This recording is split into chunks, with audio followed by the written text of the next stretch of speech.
50 ठे दे देता, 99 दे देता, क्यों छीके से, क्यों चाटे से, क्यों रगड़े से। सोचे वाली बात है भैया। आखिरकार में जब से विज्ञान पैदा हो, जब से बाबा साहब संविधान लिखे, तब से ये देवी देवतन का अवतार लेब बंद हो गवा। बात तो के पता ही ना है। बाबा साहब जरिया के ऑपरेशन कर देने के नसिया काट दिए, तब अब पैदा नहीं होता। हाँ, एक कहाँ देखा था। आइए 4 लाइन भाव है मास्टर।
बोल 85 मूर्छावा का तबाभन सत्यानाशी।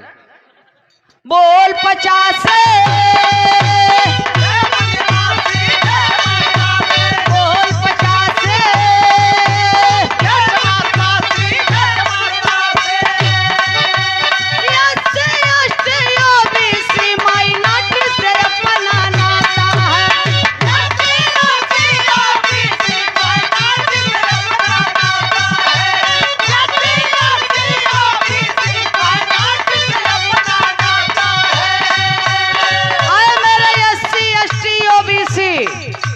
SC ST OBC माइनॉरिटी से अपना नाता है। SC तो जग गया, OBC शेर है, जागने की देर है। जिस दिन जग गया शेर, OBC ओ दिन चोर उचक्का भाग जाएगा यहाँ से। OBC जब जागेगा तो चोर उचक्का भागेगा। इसलिए SC का आटा OBC का घी और हेलुआ खाई पंडित जीव।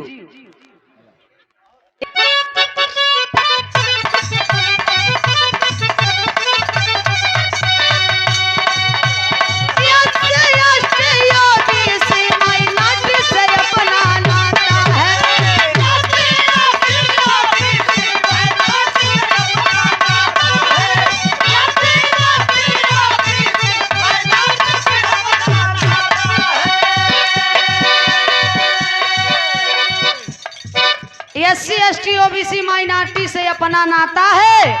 हम आपस में भाई भाई दुश्मन को नहीं भाता है।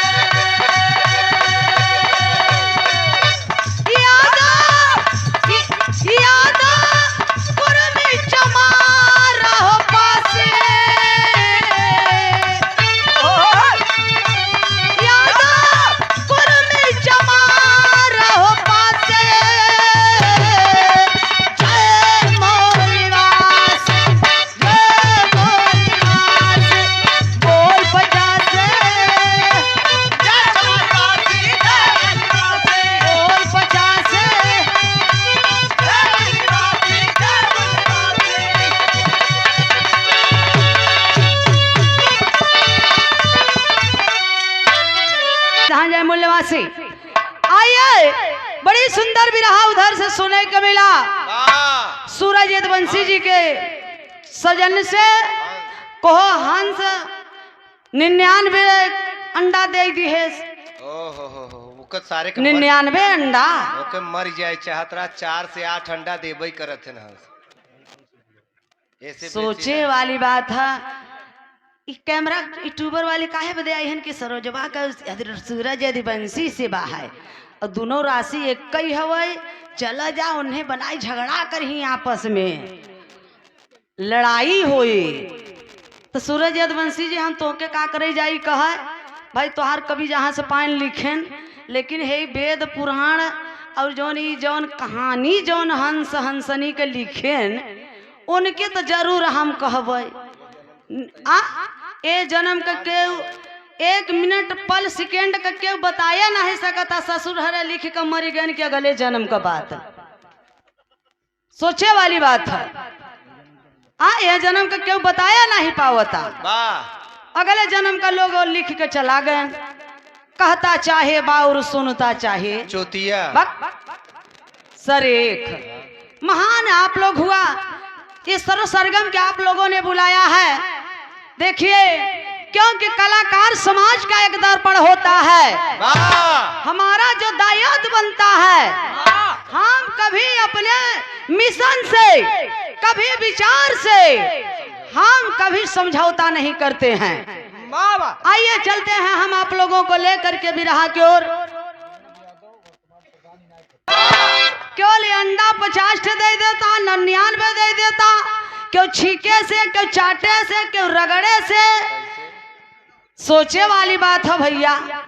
आखिरकार में जब से विज्ञान पैदा हो, जब से बाबा साहब संविधान लिखे, तब से ही देवी देवतन का अवतार लेब बंद हो गवा। बात तो के पता ही ना है। बाबा साहब जरिया के ऑपरेशन कर देने अन्य का नसिया काट दिए, तब अब पैदा नहीं होता। हाँ एक कहाँ दिखा था। आइए 4 लाइन भाव है मास्टर।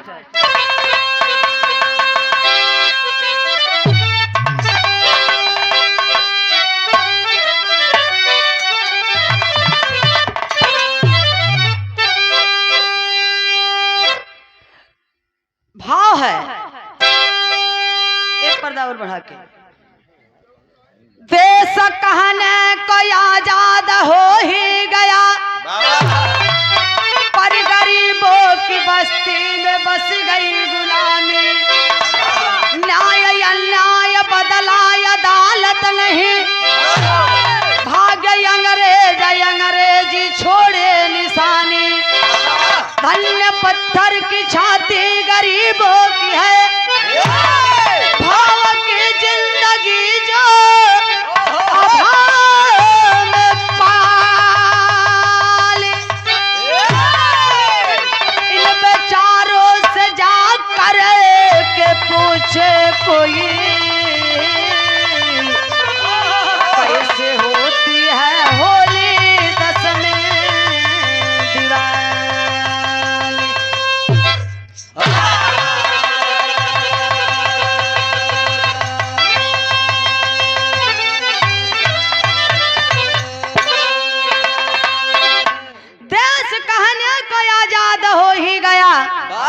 पर गरीबों की बस्ती में बस गई गुलामी।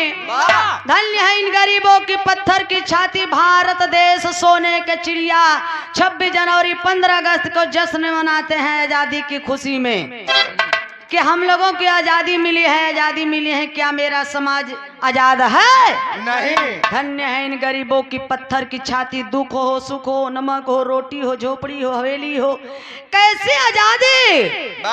आखिरकार में हमारा देश भारत देश आजाद इस समय है।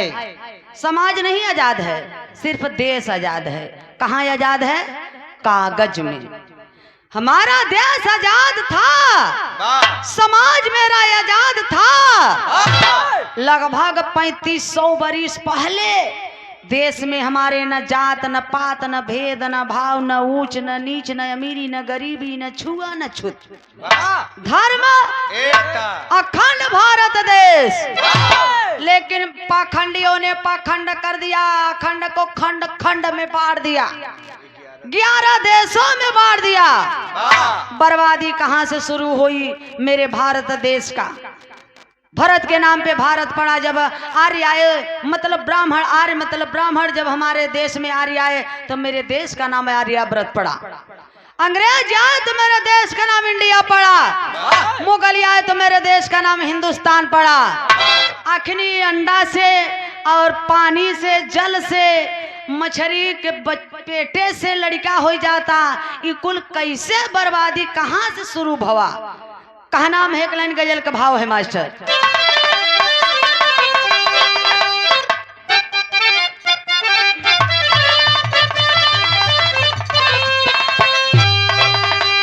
एक पर्दा लगा के रिच के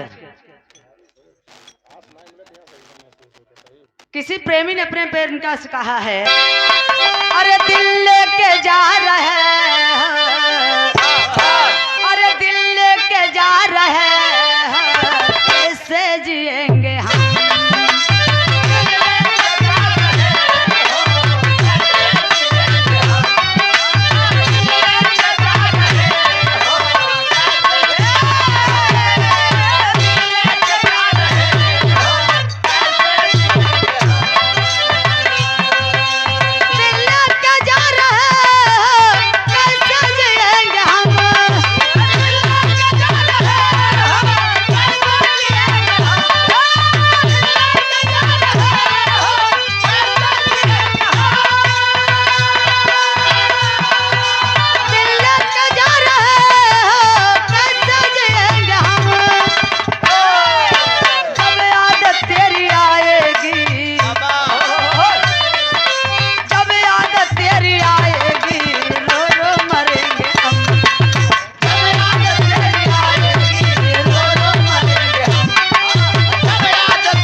दारू दारू दारू पियेंगे हम, सुन के बोला लोगन बात मुरचहवा कहता याद आए तो दारू पियेंगे। ए समय जे पिए होए ओके उसे पूछो बैटरी उनकर चार्ज बतावत होए, एक आध 2 घंटा बाद लो लिख दे, जब जहाँ 4-5 बजे स्विच ऑफ हो जाए बैटरी। हरिओम यादव बारी भीड़ से 100 रुपये का पुरस्कार सादर चरण स्पर्श।